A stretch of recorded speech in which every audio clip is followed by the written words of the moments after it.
Bonjour. Alors maintenant qu'on a vu comment connecter dans Domotix des objets connectés achetés dans le commerce, que ce soit des objets de la marque Xiaomi, que ce soit les interrupteurs DIO, enfin différentes choses d'autres qu'on peut rajouter. On va maintenant vraiment entrer dans le sujet du fait soi-même, puisque là, on va voir comment installer un protocole de communication qui va nous permettre de créer nos propres objets connectés, que ce soit des capteurs, des interrupteurs, des actionneurs. On va pouvoir les créer nous-mêmes à base de, souvent ce sera des ESP8266 qui sont des petits modules Wi-Fi. Et cela nous permettra donc ainsi d'avoir vraiment les objets connectés qui répondent à notre besoin. Alors par exemple, donc pour le prochain exemple, là aujourd'hui on va voir comment installer déjà ce qu'on appelle le broker. Et dans une prochaine vidéo, on verra par exemple comment connecter ce petit module. C'est un petit module qu'on achète sur un site chinois à moins de 2 €. Dessus c'est un relais, alors là c'est pour actionner un relais. Il y a un petit ESP qui est mis, un ESP 8266 de type 01. Et ce relais, il va pouvoir, enfin moi dans mon cas, c'est pour actionner dans le fond du jardin l'éclairage extérieur qui fonctionne sur batterie et panneau solaire. Donc là c'est pour l'allumer le soir, donc c'est Domotix qui l'allumera quand il fera nuit. Et sachant qu'au fond du jardin le Wi-Fi n'arrive pas avec une grosse puissance, ça suffit largement puisque le MQTT, donc qui est le protocole, donc c'est un protocole de messagerie qui est basé sur la publication souscription. Ça fonctionne sur le protocole TCP/IP et donc fonctionne très bien via le Wi-Fi. Ce ne sont que des messages textes qui circulent. C'est très peu gourmand en bande passante et en plus c'est également très peu gourmand en énergie batterie. Donc aujourd'hui on va voir comment installer sur notre serveur. Alors moi je vais l'installer sur le même serveur qui utilise Domotix, sur la même Raspberry qui utilise Domotix. Ça convient très bien, il n'y a pas besoin d'avoir des Raspberry pour ça, uniquement pour ce MQTT. On va installer l'agent Mosquito. Donc le Mosquito c'est un peu comme un serveur MQTT, c'est ce qu'on appelle un broker. C'est lui qui va envoyer ou recevoir les messages MQTT. Et ensuite on verra comment l'interfacer avec Domotix pour que tous nos appareils connectés qui vont fonctionner en MQTT puissent être interfacés avec Domotix. Alors là, nous, dans le cas, on est sur Domotix. Par contre, on peut très bien l'interfacer aussi selon votre système avec JDOM, avec Home Assistant, enfin tous les systèmes qui puissent exister qui acceptent le protocole MQTT. Le principe d'intégration est le même. Donc pour commencer, on va installer Mosquito sur notre Raspberry. Alors sur notre Raspberry, on commence déjà par mettre le système à jour. Donc on fait un apt-get update pour mettre à jour les packages. Voilà. Un apt-get upgrade, puisqu'on voit qu'il y a 46 paquets qui peuvent être mis à jour. Donc on va les mettre à jour. Donc là je suis sur le Raspberry sur lequel tourne Domotix. On va utiliser le même pour mettre le broker, enfin le serveur MQTT Mosquito.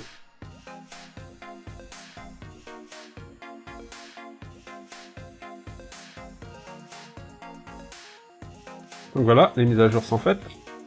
Installe. Je vous rappelle que sudo, ça permet d'avoir les droits root quand on est avec l'utilisateur pi. Donc on installe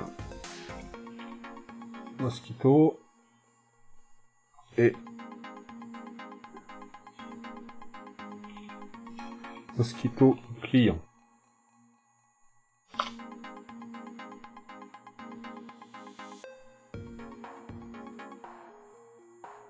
Alors tout de suite, on va aller sécuriser notre accès à Mosquito. Alors, si on regarde déjà le fichier de configuration qui est ici, etc Mosquito.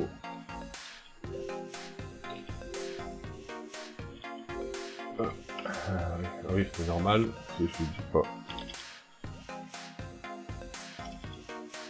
Le mosquito.conf.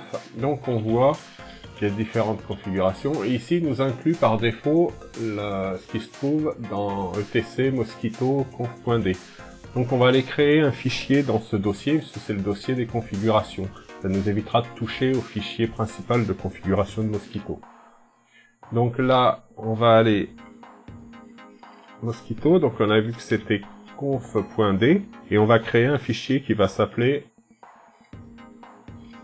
default.conf. Et dans ce fichier, on va lui mettre ces informations, c'est-à-dire on va lui dire qu'on refuse les connexions anonymes. On a un fichier de password des utilisateurs mot de passe qui se trouve dans etc mosquito pwfile. Et alors par défaut, il écoute sur le port 1883. On n'est pas obligé de le mettre, mais on va le mettre comme ça si un jour on veut le changer, on sait que ça se passe ici. Sachant que cette ligne-là, c'est vrai qu'elle ne sert pas à grand-chose puisque c'est le port par défaut. On fait CTRL-X pour quitter. Il nous demande si on veut modifier si on veut enregistrer les modifications, on fait oui. Et on valide la sauvegarde. Voilà, on va maintenant créer un utilisateur. Alors pour ça, on utilise la commande mosquito _passwd -c. On va créer un fichier dans etc mosquito qui s'appelle pwfile et on lui donne un nom d'utilisateur. L'utilisateur, on peut l'appeler mqtt, c'est pas gênant. Et là, il va nous demander son password. QTT. Là, je vais rentrer, alors un truc tout simple, hein, pass de MQTT. Voilà, maintenant on va redémarrer Mosquito.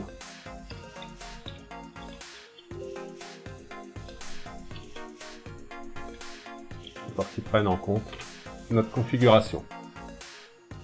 Voilà, donc on fait un sudo etc.init mosquito restart. Alors maintenant on va effectuer un test pour vérifier que notre Mosquito est bien fonctionnel. Donc là on va faire un test avec juste deux terminaux. Donc dans le premier terminal, on va lui mettre un subscreen, c'est-à-dire une écoute. Donc on lance la commande Mosquito. Ça, je suis pas dedans. Mosquito _ sub. Alors si vous voulez voir toutes les options, il suffit de faire -help. Et là vous avez toutes les options que vous pouvez passer. Donc là nous on va juste lui donner le host. Le port on utilise par défaut donc on va pas le mettre. Le user, le password.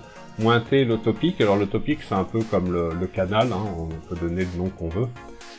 Alors on a dit Mosquito -h, donc le host. Comme on est sur la même machine, là je vais utiliser localhost, sinon vous utilisez l'adresse IP de la machine. Donc -u pour l'utilisateur, donc que j'ai appelé MQTT. -p. -t pour le topic. Alors ce qu'on appelle le topic, hein, comme je vous dis, c'est un peu le genre de canal, donc hop, on va mettre le topic test. J'envoie et effectivement, je n'ai pas mis le mot de passe.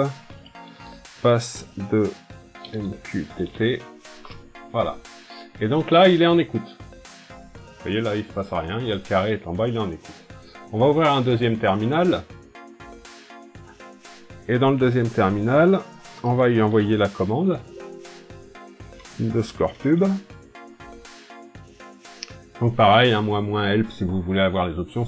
Alors, -h, on est toujours en localhost puisqu'on envoie sur la même machine. Donc là par contre, oui, celui qui publie, si c'est pas la même machine, il faut mettre l'adresse IP de la machine où tourne Mosquito. -u MQTT. -p majuscule pour le mot de passe, on a dit que c'était passe de MQTT. -t pour le topic. Alors je l'ai appelé topic/test. Et là -m pour le message à envoyer que je mets entre crochets. Hop. Ceci est un test. je ferme, et là, quand je vais envoyer, quand je vais faire valider, vous allez voir que le message, si ça fonctionne, il doit s'afficher dans cette fenêtre-là. Voilà, il s'est bien affiché. Là, si je veux faire, je reviens là, hop, j'envoie. Deuxième test, voilà. Donc là, bah, notre Mosquito est bien fonctionnel. Il est prêt à recevoir des ordres. Donc on va voir maintenant comment l'intégrer dans Domotix. Après, comme je vous ai dit, si vous utilisez JDOM ou Home Assistant ou autre chose, le principe est exactement le même. Alors on va se rendre dans Domotix. On va sur le matériel. Ici, on va l'appeler Mosquito. Et là, le type MQTT Client Gateway with LAN Interface. Adresse distante, là c'est la mienne, enfin c'est celle de la machine ici. Donc là je vais mettre 192.168.1.26. Hein. L'adresse elle est là-haut, comme Mosquito il tourne sur la même machine que Domotix, c'est donc la même. Le port, on a dit c'est celui par défaut. Identifiant, c'est le user qu'on a créé. Le password, bah, c'est celui qu'on a donné.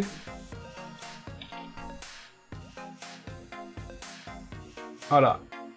Et ensuite, c'est tout. Donc là, on fait ajouter. Et on doit retrouver notre Mosquito qui est arrivé en haut. Donc à partir de là, Mosquito maintenant interagit avec Domotix. Si on va voir dans les logs, hop, alors il y a les erreurs de gateway parce qu'elle n'est pas en route. Mais là, vous voyez, statut MQTT, donc connecté sur l'adresse IP, port 1883. Et là, il est en mode subscript. Donc il attend à recevoir des ordres.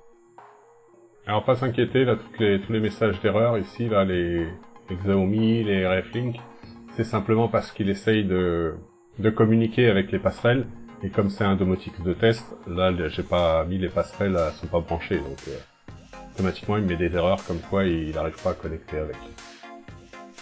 Alors si on veut effectuer un test dans Domotix, à ce moment-là on va aller créer un interrupteur virtuel. Donc déjà il faut créer de quoi réceptionner des ordres virtuels. Voilà. Ok, donc là on donne un nom, hein, j'ai appelé virtuel. On prend le DUMI, on fait ajouter.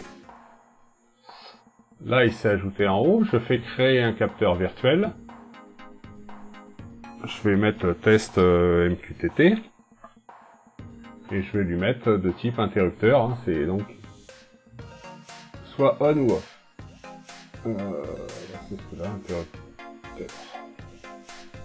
Ok. Donc là, il a été créé. Si je vais dans mes interrupteurs, j'ai mon test MQTT qui se trouve ici. Alors, on va vérifier l'index de notre interrupteur virtuel. Donc, si je vais sur les logs, en haut dans l'adresse, je vois, il a l'index 27. D'accord ? Donc, je vais ouvrir une fenêtre. Je vais la déplacer pour qu'on voie bien le... Hop, voilà. Comme ça, on verra bien ici le... Et là, je vais y envoyer une commande MQTT pub.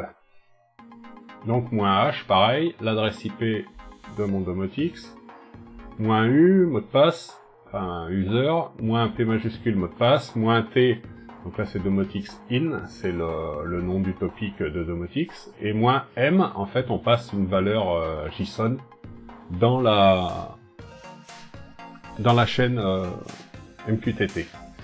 Je fais entrer, et là, si ça marche, on devrait avoir l'ampoule qui s'allume, comme quoi l'interrupteur est bien fonctionnel. Voilà. Ça a bien fonctionné. Je reprends la même commande, sauf que là, je lui dis que je veux un état 0. Je valide. Et il s'éteint. Voilà, donc là, on voit bien que notre serveur Mosquito, il interface bien avec Domotix. Donc, quand on lui envoie des ordres, ça répond avec Domotix, ce qui va nous permettre maintenant de pouvoir créer des des petits éléments déportés qui vont fonctionner via le protocole MQTT. Voilà donc pour cette première vidéo donc sur le MQTT. Donc on en verra d'autres avec maintenant des détecteurs ou des déclencheurs. Donc si cette vidéo vous a plu, n'oubliez pas de mettre un petit pouce. Si vous n'êtes pas déjà abonné, abonnez-vous et puis cliquez sur la petite cloche pour être informé de chaque fois qu'une vidéo sera remise en ligne. Voilà, et bien à bientôt.